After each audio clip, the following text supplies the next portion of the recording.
Assalamualaikum warahmatullahi wabarakatuh. Perkenalkan, nama saya Kairi Soki Parusi, mahasiswa akuntansi 2019.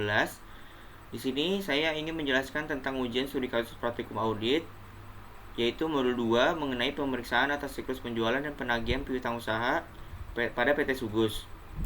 Selanjutnya di sini ada ICQ modul 2 yang sudah diselesaikan oleh Lita Senior Audit.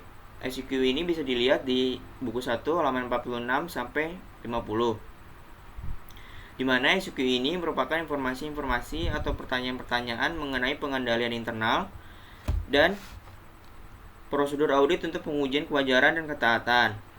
Apabila jawabannya sesuai, maka jawabannya ditulis dengan ya.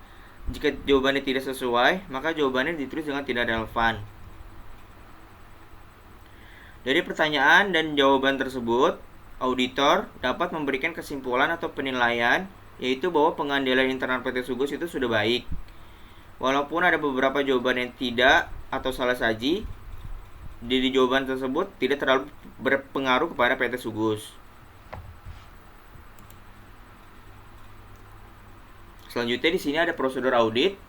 Nah, di prosedur audit di bagian piutang usaha itu yang pertama, minta daftar piutang usaha terdiri atas alamat pelanggan, nomor faktur, tanggal faktur dan jumlahnya serta cocokkan dengan saldo di buku besar.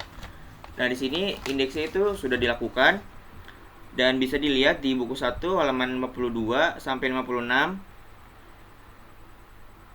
Dan daftar nama juga bisa dilihat di buku 2 di halaman 18 sampai halaman 20. Yang kedua, pelajari kebijakan akuntansi perusahaan mengenai pengakuan pendapatan dan cocokkan apakah sesuai dengan prinsip akuntansi yang berlaku umum serta pelajari juga kebijakan pemberian kredit dan jangka waktu pembayarannya. Nah, di sini indeksnya sudah dilakukan dan bisa dilihat di buku 1 halaman 23. Nah, yang ketiga itu ada lakukan analisis rasio mengenai perputaran piutang atau receivable turnover dan prosedur analitis mengenai fluktuasi piutang dengan perbandingan tahun sebelumnya. Nah, di sini indeksnya itu sudah dilakukan dan sudah dibuat juga rasio perputaran piutangnya di sini. Nah, selanjutnya itu yang keempat. Yang keempat itu lakukan konfirmasi dengan memilih sampel yang representatif. Pemilihan tanggal konfirmasi dapat dilakukan juga atas saldo sebelum tanggal neraca. Dan untuk mendapatkan keyakinan atas kebenaran saldo piutang per tanggal neraca, lakukan prosedur tambahan, misalnya dengan melakukan penelitian pada buku besar atas transaksi yang terjadi di antara tanggal yang saldonya dikonfirmasi dengan tanggal neraca. Dan di sini indeksnya sudah dilakukan dan bisa dilihat di indeks EE halaman 25 buku 2. Nah, selanjutnya itu yang kelima, tindak lanjuti setiap jawaban konfirmasi dan apabila terdapat selisih diminta atau teliti keterangan dari klien. Di sini indeksnya sudah dilakukan.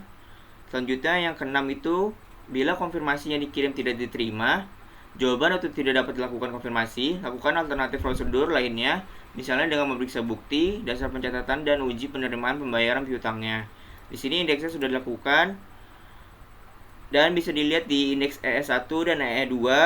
Di buku juga ada, yaitu di halaman buku 2 halaman 26 dan 37. Selanjutnya, lakukan subsequent receipt test terhadap pembayaran piutang setelah tanggal neraca atau laporan posisi keuangan. Di sini indeksnya sudah dilakukan dan ada di indeks EE di buku halaman 25. Yang ke-8, perhatikan daftar penjualan yang besar sesudah tanggal neraca atau laporan posisi keuangan. Nah, di sini indeksnya itu tidak dilakukan karena tidak ada retur penjualan di PT Sugus, maka tidak dilakukan pemeriksaan. Yang ke-9, uji bisa batas penjualan atau sales cut off dengan memeriksa foto penjualan beberapa hari sesudah dan sebelum tanggal neraca atau laporan posisi keuangan. Di sini indeksnya dilakukan dan ada di PL1.1 di buku 2 halaman 38. Di sini selanjutnya ada teliti perjanjian-perjanjian yang berkaitan dengan penjaminan piutang usaha, misalnya kredit bank dan anjak piutang, serta sajikan informasi memadai mengenai hal tersebut pada laporan keuangan. Nah, di sini indeksnya tidak dilakukan. Selanjutnya, verifikasi apakah pencadangan piutang tak tertagih sudah cukup memadai dan sesuai dengan kebijakan perusahaan. Waspadalah terhadap saldo-saldo lama yang masih terhutang atau outstanding. Nah, di sini indeksnya tidak dilakukan karena PT Sugus itu tidak melakukan pencadangan piutang, melainkan menggunakan metode penghapusan langsung. Jadi seperti itu. Selanjutnya, yang ke-12, bila dalam pemeriksaan ditemukan hal-hal yang perlu perhatian dari para partner, ungkapkanlah hal-hal tersebut dalam hal-hal yang perlu perhatian para partner. Nah, hal tersebut sudah dilakukan, indeksnya sudah dilakukan. Yang ke-13, buatlah daftar koreksi dan kesimpulan hasil pemeriksaan serta saran-saran untuk pihak manajemen. Nah, di sini indeksnya sudah dilakukan, bisa dilihat di indeks E dan E1. Selanjutnya itu ada prosedur audit soal pajak pertambahan nilai. Di sini tidak dilakukan pemeriksaan. Jadi untuk pajak pertambahan nilai ini PT Sugus tidak melakukan pemeriksaan, maka ditandai dengan tanda strip seperti ini. Nah, selanjutnya di prosedur audit penjualan, yang pertama ada siapkan schedule utama dari penjualan. Nah, di sini indeksnya dilakukan dan bisa dilihat di PL1 di buku 2 halaman 38. Yang kedua ada minta buku penjualan atau jurnal penjualan serta cocokkan dengan buku besar. Indeksnya sudah dilakukan. Yang ketiga, lakukan penelaah analitis atau analytical review untuk mengetahui sebab-sebab naik turunnya penjualan saham, periode penjualan atau fluktuasi penjualan untuk klasifikasi produk yang dijual serta bandingkan dengan hasil tahun sebelumnya. Nah, di sini bisa dilihat di indeks ARP 1.3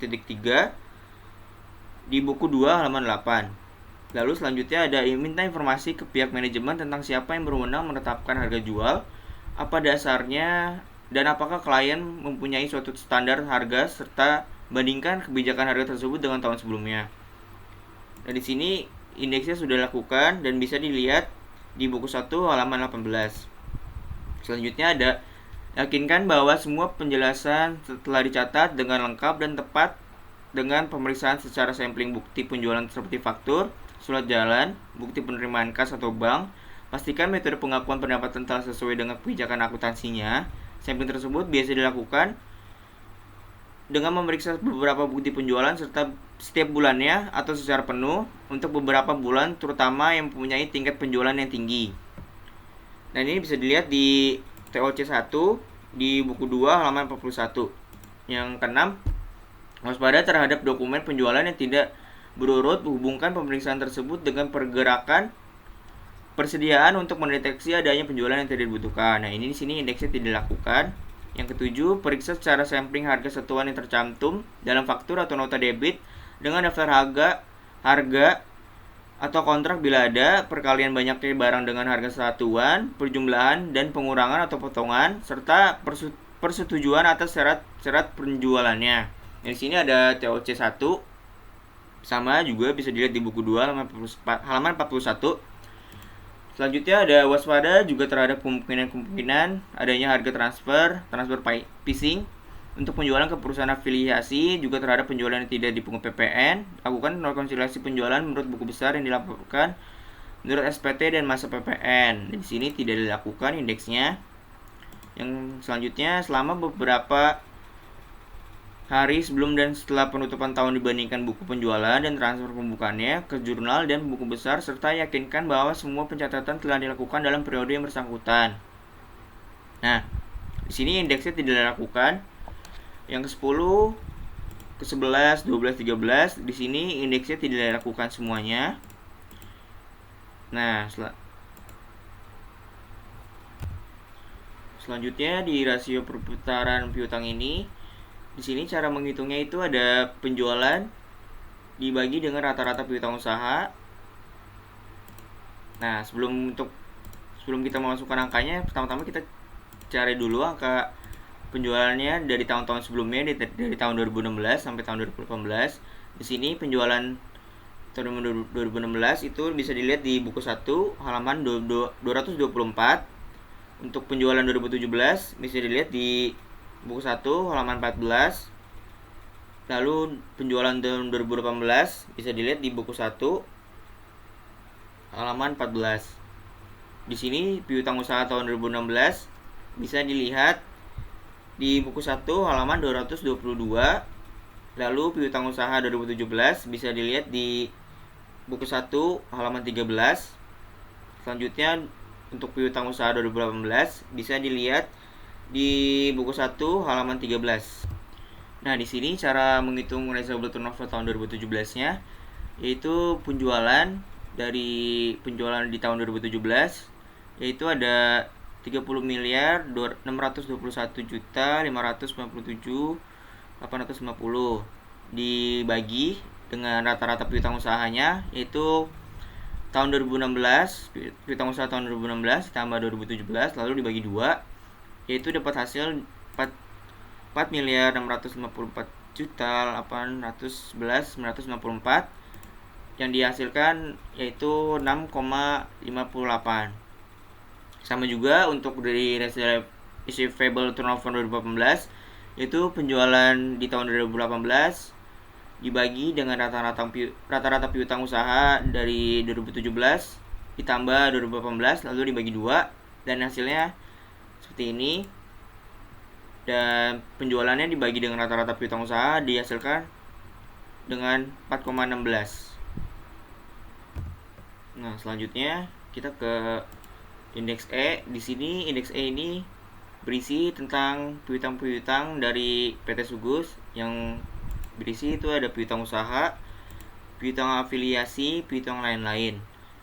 Nah, di sini per klien di tahun 2018 itu piutang usaha dengan total seperti ini 11 miliar 973.240. Di sini piutang lain-lainnya ada 85 juta. Lalu di sini total ini didapatkan dari kertas kerja S1 dan didapatkan di 841 dan di bagian kreditnya juga didapatkan dari indeks S1 yang berupa nominal 74 juta. Selanjutnya kita ke indeks S1. Nah, di sini indeks S1 ini berisi dengan nama-nama klien dari PT Sugus. Dan di sini juga ada jurnal koleksi yang kita harus dibuat dulu karena berdasarkan informasi di halaman 56 sampai 57 ditemukan ada beberapa kesalahan pengisian untuk jurnal. Dan di sini yang pertama ada jurnal koreksi untuk PT Krakatau yaitu atas penjualan pada tanggal 28 Desember sebesar 11 juta, barang telah diserahkan ke pelanggan SJ 231 tercatat 2 kali. Dan di sini maka tertulisnya 10 juta penjualan, PPN keluarannya 1 juta dan piutang usaha PT Krakataunya itu ada 11 juta. Selanjutnya di yang kedua ada piutang usaha PT Usaha Lancar. Jurnal koreksinya itu ada karena penjualan pada tanggal 22 Desember sebesar 22 juta, barang telah diserahkan ke pelanggan SJ terjadi salah catat seharusnya sebesar 220 juta. Nah, di sini piutang usaha lancarnya yaitu 198 juta dan penjualannya itu ada 180 juta, PPN keluarannya itu ada 18 juta. Selanjutnya ada jurnal koreksi jadi PT Sejahtera yaitu di sini PT Sejahtera menjawab tidak setuju pada tanggal 21 Januari 2019 sebesar 45 juta karena ada penjualan tanggal 28 Desember 2018 sebesar 22 juta batal dikirim ke gudang langganan sebab telah ditutup dan barang tersebut dikirim lagi tanggal 3 Januari. Nah, maka penulisannya itu penjualan 20 juta, PPN keluarannya itu ada 2 juta, dan piutang usaha PT Sejahteranya itu ada 22 juta. Selanjutnya ada di nomor 4 itu piutang usaha PT Zebra Pratama, jurnal koreksinya itu di sini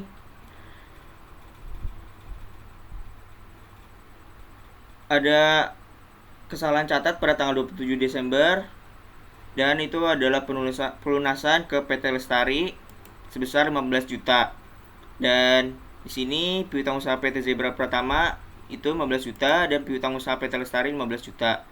Selanjutnya yang kelima ada jurnal koreksi penghapusan piutang PT Orientasi. Karena menjawab konfirmasi 1 dan konfirmasi 2 juga tidak dibalas, ternyata dari surat kabar bahwa perusahaan sudah pilot dan pemiliknya kabur ke Swiss. Nah, dan tulis beban piutang tertagih itu untuk PT Orientasi yaitu sebesar 11 juta, piutang usaha PT Orientasinya itu sebesar 11 juta. Selanjutnya ada jurnal koreksi penghapusan piutang PT Tempo. Di sini PT Tempo tidak mempunyai utang lagi karena sudah membayar tunai tanggal 20 Desember 2018 setelah diselidiki ternyata uang tersebut telah dibawa kabur oleh salesman. Nah, di sini nominalnya sebesar 15 juta, beban piutang tertagihnya, lalu piutang usaha pada PT Tempo itu 15 juta. Yang ketujuh ada piutang Forbox, keuntungan atas leaseholders. Nah, di sini Forbox menjawab pada tanggal 24 Januari sebesar $20 USD dengan jawaban setuju. Nah, di sini nominalnya ada 210 dan keuntungan atas dan laba rugi atau rugi valuta asingnya itu 210 juta. Lalu di sini ada Royal Inch menjawab tanggal 24 Januari 2019 40 juta USD dengan jawaban setuju.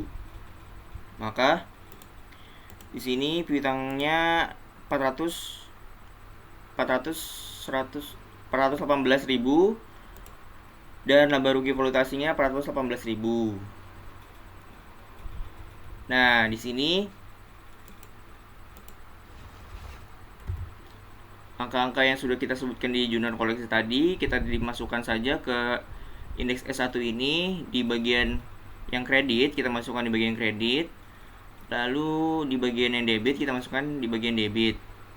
Di sini ada lalu sehingga di total di bagian piutang usaha ini itu ada 841 juta dan di bagian kreditnya ada 74 juta. Nah, total dua ini 841 juta dan 74 juta kita masukkan di bagian indeks E di bagian piutang usaha, ditaruh sini seperti itu. Jika perhitungannya sudah dimasukkan, dan cara menghitung per audit tahun 2018 itu dengan cara per klien 2018 ditambah di bagian debit, lalu dikurang bagian kredit dan dihasilkan seperti ini. Dan ini total per audit 2018 piutang usaha. Selanjutnya kita ke indeks EE. Nah, indeks EE ini merupakan indeks untuk melakukan konfirmasi apakah perusahaan memberikan jawaban konfirmasi cocok atau tidak cocok atau tidak memberikan konfirmasi. Nah, konfirmasi ini dikirim pada tanggal 14 Januari dan 1 Februari dan makanya itu ada dua konfirmasi. Dan untuk saldonya ini ada saldo awalnya ini ada 10 juta. Untuk informasi ini bisa dilihat di buku 1 halaman 57.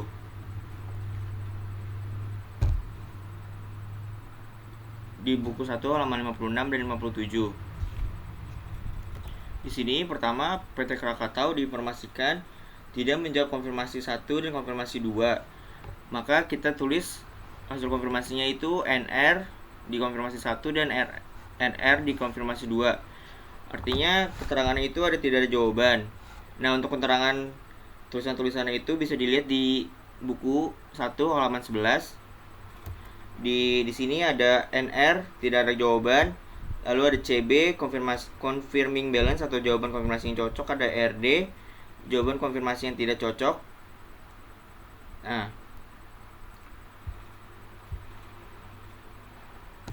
dan jawaban konfirmasi yang tidak cocok itu ditulis di perbedaan. Lalu penerimaan setelah tanggal laporan posisi keuangan ini bisa dilihat di buku halaman 57. Dan nominal-nominal ini sudah disetujui oleh perusahaan-perusahaan itu. Nah, selanjutnya yang kedua ada PT Merdeka. PT Merdeka memberikan hasil konfirmasi itu ARD pada tanggal 21 Januari 2019, di mana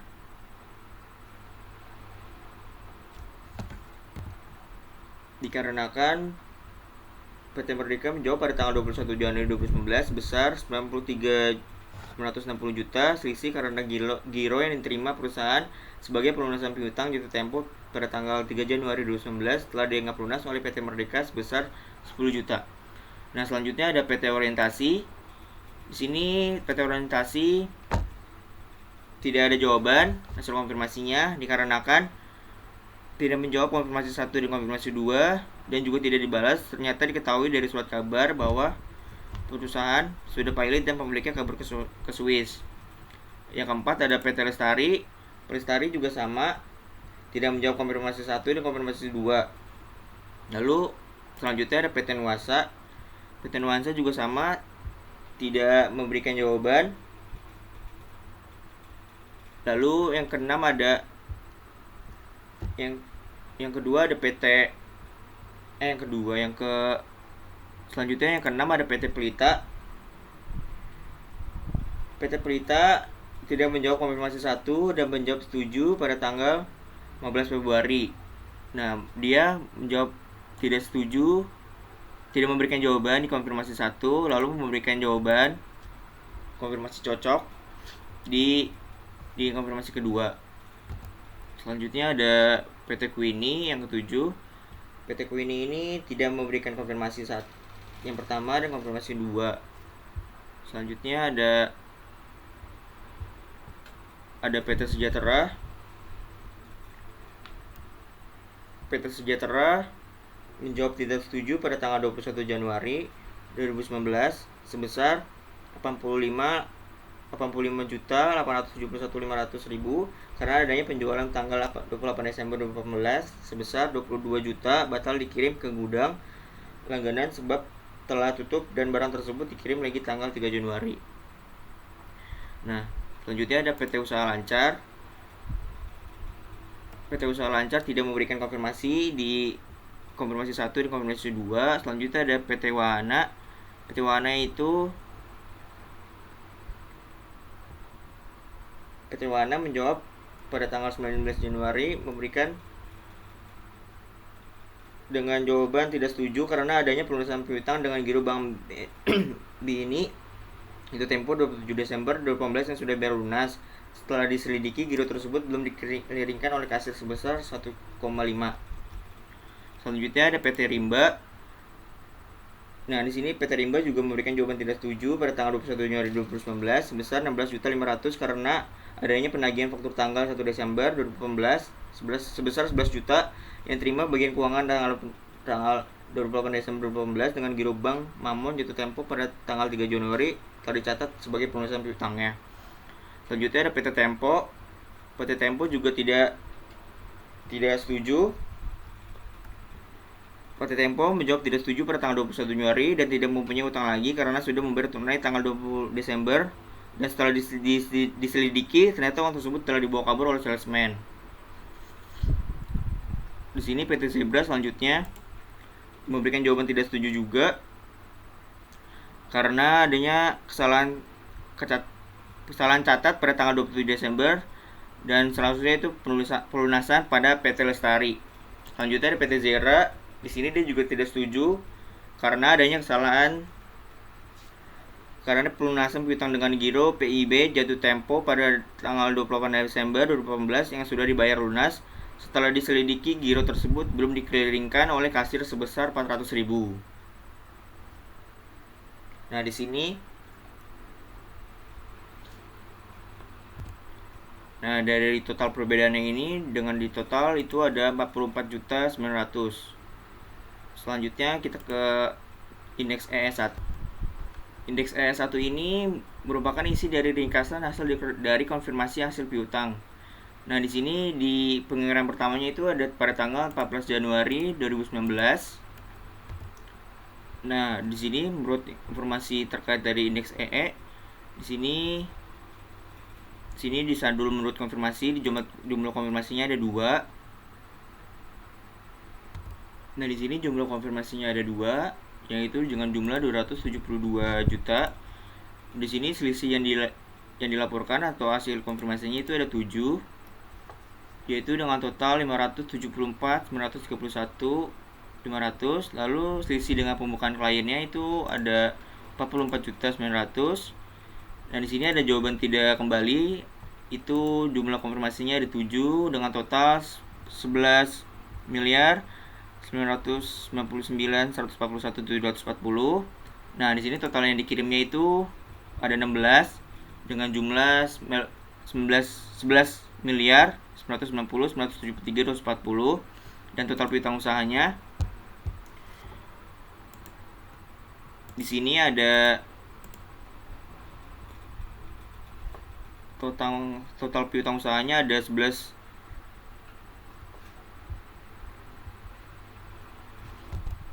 Nah, di total piutang usaha ini angkanya harus sama dengan total yang dikirim. Dan total piutang usaha ini bisa dilihat di indeks E di kolom piutang usaha di per klien 2018. Nah, selanjutnya di persentase tahun berjalan ini, yaitu saldo menurut konfirmasinya dibagi dengan total piutang usaha. Lalu untuk persentase tahun lalunya itu perhitungannya kita tinggal dibagi jumlahnya, kita bagi dengan persentase piutang tahun lalu gitu. Selanjutnya kita ke indeks EE2. Di sini EE2 ini masih sama dikasih hasil konfirmasi dari pengiriman. Nah, di sini pengiriman keduanya itu pada tanggal 1 Februari 2019. Pengisian untuk indeks EE2 ini hampir sama dengan EE1, yaitu saldo menurut konfirmasinya itu ada 1. Di sini ada di si PT Pelita yang melakukan konfirmasi dengan jumlah 10 miliar. Dan di sini tidak kembali dengan jumlah konfirmasinya ada 6 yang memiliki jumlah 742 juta. Lalu total yang dikirimnya ada 7, yaitu dengan nominal totalnya 11 miliar. Selanjutnya piutang usahanya, dan total piutang usahanya seperti ini. Lalu persentase tahun berjalannya sama juga seperti indeks E1 perhitungannya. Kira-kira sama semuanya. Persentase tahun lalu juga sama. Selanjutnya kita ke indeks PL1. Nah, di sini PL1 ini angka-angkanya didapat dari jurnal koreksi untuk penjualan. Indeks PL1 ini membahas tentang penjualan dan retro penjualan isinya. Nah, di jurnal koreksinya pun hanya ada 3 yang di sini ada jurnal koreksi PT Krakatau, jurnal koreksi PT Usaha Lancar, dan jurnal koreksi PT Sejahtera. Nah, di sini dapat 30 jutanya itu dari penjualan di jurnal koreksi PT Krakatau dan penjualan di jurnal koreksi PT Sejahtera dijumlahkan dan hasilnya itu ada 30 juta. Lalu di bagian kreditnya untuk penjualan bisa diambil dari jurnal koreksi PT Usaha Lancar 180 juta. Dengan di total di sini di bagian debitnya ada 30 juta dan di bagian kreditnya ada 180 juta. Dan cara perhitungan untuk per audit 2018-nya itu bisa dihitung per klien 2018 ditambah oleh debit dan dikurang oleh kredit dan dihasilkan 42 miliar 562 juta 87 ribu rupiah. Selanjutnya kita ke indeks PL 1.1. Ini ada uji bisa batas penjualan dari transaksi penjualan. Dan informasi ini bisa dilihat di buku 1 halaman 57. Dan untuk surat jalan dan faktur penjualan bisa dilihat di halaman 62 dan halaman 65 di buku 1. Untuk nomor surat jalan dan nomor itu dan faktur penjualan itu angkanya harus sama dan harus sama persis dan dicocokkan, bisa dicocokkan dengan nomor surat jalan juga. Semuanya harus cocok dari jumlahnya, tanggal pencatatannya, dan nama-nama pelanggannya. Lalu selanjutnya kita ke TOC 1. di TOC1 ini itu schedule untuk uji transaksi penjualan dan piutang. Nah, sama seperti PL 1.1 itu di sini surat jalan dan faktur penjualannya harus sama, nomor, tanggal, semuanya itu harus sama sesuai dengan surat jalan dan faktur. Bisa dilihat di buku halaman 62 dan halaman 65. Nah, selanjutnya di sini bukti pendukungnya kita checklist semuanya karena ada dokumennya di halaman 62 dan halaman 65. Di sini otoritas kita checklist semua juga karena faktur penjualannya ada disetujui oleh Wensen selaku manajer pemasaran PT Sugus. Lalu selanjutnya ini di footing. Footing itu kita checklist semuanya karena angka-angka di sini harus sama di surat jalan dan di faktur penjualan. Maka dari itu semuanya sama, jadi kita checklist semuanya. Lalu untuk bukti penjualan ini bisa dilihat di buku 1 halaman 57. Lalu di kartu piutang bisa dilihat juga di halaman 52 sampai halaman 56. Dan untuk buku besar tidak kita checklist, kita silang karena tidak ada pemeriksaan di faktur penjualan ini. Selanjutnya kita akan melengkapi kertas kerja neraca. Di A21.1 ini ada bagian piutang usaha. Di sini bagian debit kreditnya sudah terisi, yang sudah tadi kita isi di indeks E. Kita langsung pindahin aja. Di sini totalnya ada 841 juta dan 74 juta. Kita masukin ke indeks neraca saldo di sini di bagian piutang usaha, dan perhitungan per auditnya juga masih sama, yaitu per klien ditambah debit lalu dikurang dengan kredit. Seperti itu. Selanjutnya karena kita tadi juga melakukan pemeriksaan di bagian penjualan, selanjutnya kita akan melengkapi di indeks neraca laba rugi di bagian penjualan. Nah, di sini sudah terisi dari 30 juta dan 180 juta, 30 juta di debit dan 180 juta di kredit, didapat dari indeks PL1. Indeks PL1 di sini di bagian penjualan, di debitnya ada 30 juta dan di kreditnya ada 180 juta. Kita masukkan ke laporan laba ruginya. Lalu kita hitung per auditnya juga masih sama, yaitu di sini per auditnya beda, ada perbedaan sedikit, yaitu per kliennya dikurang debit lalu ditambah kredit. Sekiranya sudah semua, kita lakukan pemeriksaan di modul 2 ini. Kurang lebihnya mohon maaf. Wassalamualaikum warahmatullahi wabarakatuh.